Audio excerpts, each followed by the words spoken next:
사도행전 20장 우리 26절로 38절까지 있는 말씀 중에서요, 제가 32절로 38절까지 있는 말씀만 먼저 읽도록 합니다.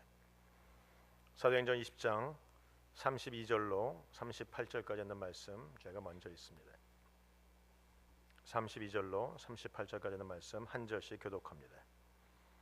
지금 내가 너희를 주와 및 그 은혜의 말씀께 부탁하노니 그 말씀이 너희를 등이 든든히 세우사 거룩해 하심을 입은 모든 자 가운데 기업이 있게 하시리라.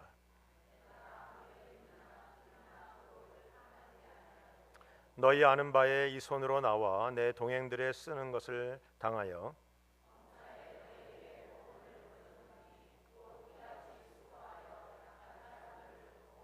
또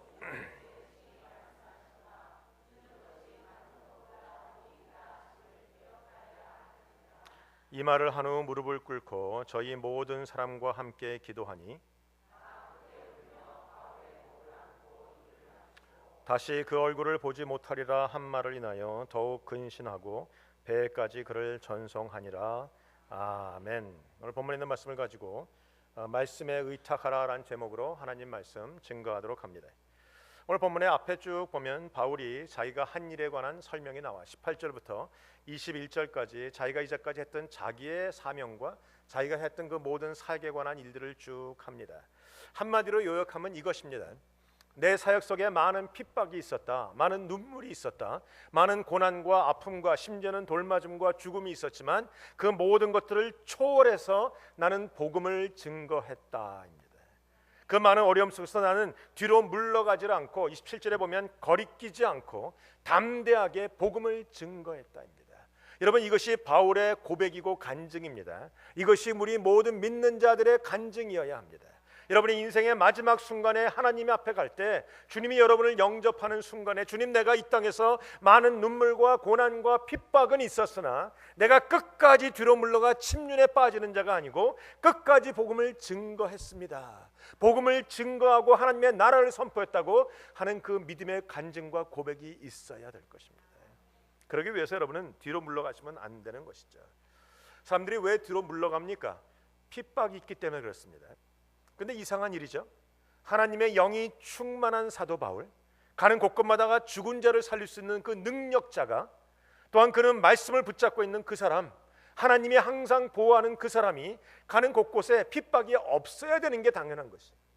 말씀의 능력 있죠. 성령 충만하죠. 하나님의 영이 함께 하시죠. 그러면 당연히 핍박이 없어야 돼요. 그렇게 생각하지 않으십니까?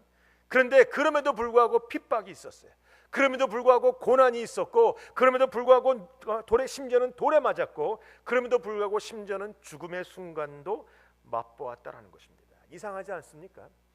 당연히 핍박은 없어야 되고, 당연히 고난도 없어야 되고, 그냥 술술 풀려야 되고, 승승장구해야 되고, 하나님이 함께 하시는 자람 형통해야 되는데, 가는 곳곳마다 핍박과 눈물과 아픔과 배고픔과 감옥의 갇힘과 채찍질의 맞음과 비난과 이런 것이 늘 바울을 따라다녔다는 것이죠. 핍박이 있었다는 것입니다. 이상합니다. 저도 알 수가 없습니다. 그런데 한 가지 중요한 것은 핍박이 있었지만 핍박이 있었기 때문에 복음의 열매가 맺어졌다는 것이에요. 우리는 흔히 좀 잘 나갈 때 복음이 잘 열매를 맺을 것 같지만 그렇지 않다라는 겁니다. 핍박이 있지만, 아니 핍박이 당연히 있지만 핍박 때문에 도리어 복음이 열매를 맺고 하나님의 나라가 확장되어지고 사람들이 구원에 들어온다는 것이죠. 바울이 가는 곳곳마다 그의 말재주와 뛰어난 학식과 그의 능력을 가지고 복음을 전한 것이 아니에요. 그것 때문에 사람들이 믿은 게 아닙니다. 그가 돌 맞아가면서 핍박을 받아가면서 그들이 희생하면서 끝까지 복음을 증거하는 그 모습 보고 사람들이 예수를 믿게 됐고, 그 모습 보고 그와 함께 동행하게 됐고, 그 모습 보고 그들이 하나님의 나라 안으로 들어오게 되었다라는 것입니다. 여러분, 사도의 때부터 오늘날 2000년이 되는 오늘날까지도 여전히 핍박은 있습니다. 복음이 증거되는 곳에, 하나님의 역사가 나타나는 곳에, 하나님의 말씀이 선포되어지는 곳에 날마다 핍박이 있어요. 그러나 핍박이 있기 때문에 성도가 강해지는 겁니다. 핍박이 있기 때문에 복음이 열매를 맺는 겁니다. 핍박이 있기 때문에 교회가 부흥하는 것입니다. 여러분, 교회가 모든 것이 잘 되는 것 같지만 안 그래요. 로마가 333년인가 이 로마 국교가 기독교가 되고 모든 것이 편해졌어요.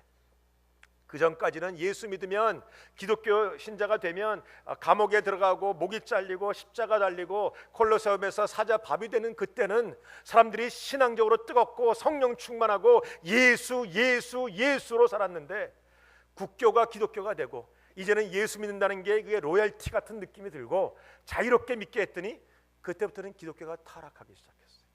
여러분, 핍박이 있어야 우리가 정결케 됩니다. 핍박이 있어야 교회가 부흥합니다. 핍박이 있어야 복음의 능력이 나타날 수 있다는 것이에요. 여러분이 인생에 핍박이 있다고 고민하지 마세요. 내가 핍박이 있는데 뭔가 잘못된 게 아닌가, 뭔가 문제가 있는 게 아닌가. 아니에요. 복음이 선포되는 곳에 핍박이 당연히 있게 돼 있는데 핍박 속에서도 하나님이 붙잡아 주십니다. 기독교는요, 죽지 않으려고 발버둥 치는 종교가 아닙니다.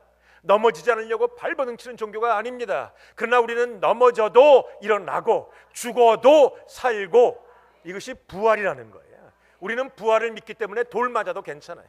돌 맞는다고 뒤로 물러가서 은매 기주고 안 하고, 우리는 앞을 향해서 전진하는 사람.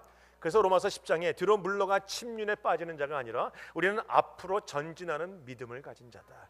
여러분의 인생에 지금 사방으로 우겨쌈을 당하고 있습니까? 여러 가지가 마음이 상하고 힘들고 어렵고 사람들은 손가락질하고 힘든 과정에 있다고 해서 여러분이 뒤로 물러간다면 여러분은 사단에게 지는 것이에요. 많은 분들이 어려우면 뒤로 물러갑니다. 공격해오고 핍박이 들어오면 한 발짝 뒤로 싹 물러갑니다. 그러면 물러가면 내 앞에 스페이스가 생기느냐? 안 생겨요. 내가 한 발짝 뒤로 물러가면 사단이라는 놈이 한 발짝 살짝 앞으로 옵니다. 여전히 나는 그 고난을 그냥 갖고 있는 거예요. 여러분, 고난을 이기는 방법, 핍박을 이기는 방법은 뒤로 물러가 침륜에 빠지는 자가 아니고 도리어 앞으로 한 발짝 내디디셔야 합니다. 내가 1시간 기도했으면 2시간 기도해야 되고, 1시간 봉사했으면 2시간 봉사해야 되고, 1시간 사랑했으면 2시간, 한 사람 사랑했으면 2사람 사랑해야 되고, 한 발짝 앞으로 싹 가면 사단의 공격이 세질 것 같지만 사단은 거꾸로 한 발짝 뒤로 가버려요. 성경이 뭐라고 합니까? 마귀를 대적하라, 그러면 너희를 피하리라 그랬다는 거예요. 성도가 이 방법을 잘 몰라요. 그래서 어려움이 생기면 뒤로 싹 숨어버려요. 교회도 잘 안 오고 뭐 뒤로 가고, 이거 다 잘못된 것이, 그건 어리석은 것이. 이걸 뒤로 물러가는 것이 아니라 어려울수록 한 발짝 앞으로 나오십시오. 힘들수록 앞자리에 와서 앉으시면 되는 거예요. 제가 얘기했잖아요. 졸리신 분들 앞에 나오라니까요. 내가 침으로 분명히 깨워준다니까요. 어려울수록 앞으로 나오고, 어려울수록 한 발짝 하나님 앞에 더 가까이 가고, 그러면 사단은요 피하게끔 됐어요. 몇 번만 해보세요. 사단이 놔둡니다. 저건 안 되겠어. 그건 꼴통이야, 꼴통. 내가 공격하면 한 발짝 더 나와. 꼴통하면, 야단치면 2발짝 더 나와. 사단이 가만히 있어요. 못 건드려요, 못 건드려요. 사단이 잘못 건드리면 죽는데 건드리겠습니까? 근데 한번 쿡 찔렀더니 한 발짝 뒤로 가. 또 한번 쿡 찔렀더니 3발짝 뒤로 가. 쿡 찔렀더니 아주 교회 안 나와버려. 그러면 사단이 신나서 자꾸 찔러요, 자꾸. 여러분, 핍박을 이기는 방법은 앞으로 전진하는 겁니다. 이것이 바울의 방법이었고, 이것이 성서적인 방법, 이것이 성령 안에 있는 사람들의 방법이라는 것입니다. 여러분, 핍박은 옵니다. 그러나 핍박 가운데서 하나님이 함께 하십니다. 핍박 가운데서도 복음의 열매가 맺게 하고, 핍박 가운데서도 하나님의 능력이 나타난다는 것이죠. 핍박이 없으면 안 돼요. 사실은요, 새벽 기도가 부흥할 때 강한 보면 경기가 어려울 때입니다. 경기가 어렵고 장사가 안 되고 페이먼이 어려우니까 사람들이 교회 나와서 주야 웃죠. 경기가 잘 되고 집만 사면 집값 막 올라가고, 뭐 가게만 열면은 뭐 비즈니스 잘 되고 모든 것이 잘 풀린다. 새벽 기도 나올 사람 한 사람도 없어요. 솔직히 그래요. 솔직히 그래요. 어려우니까 기도하게 되고, 어려우니까 봉사하게 되고, 어려우니까 그래. 제가 다른 교회 있을 때 한 집사님이 회사에서 잘렸어요. 여러분, 가정을 갖고 있는 남편이 회사에서 잘리면 그거보다 어려운 거 없습니다. 가지고 있는 돈도 없어요. 잘렸어요. 근데 그분이 저한테 와서 간증을 했어요. 목사님, 내가 언젠가 회사에서 잘렸는데 집에 가만히 누워있다 보니까 마음도 상하고 아무것도 할 것이 없더래요. 그래서 어떻게 할까 고민하고 있는데 우울증만 생기고, 그때 자기가 하나님 앞에 기도하다가 마음을 정했대요. 교회 가서 일하자. 교회 왔더니 그냥 페인트가 다 벗겨졌어요. 그때부터 할 일이 뭐 있습니까? 페인트 사달라고 졸란 다음에 페인트질 하는 거예요. 그 다음에 시간이 남으니까 청소하는 거예요. 시간이 남으니까 잔디 뽑아요. 시간이 남으니까 이거 해요, 저거 해요. 교회는 좋아지죠. 자기는 마음속에 그래도 뭔가 했다는 기쁨 생기죠. 하나님이 길을 탁 열어주셨어요.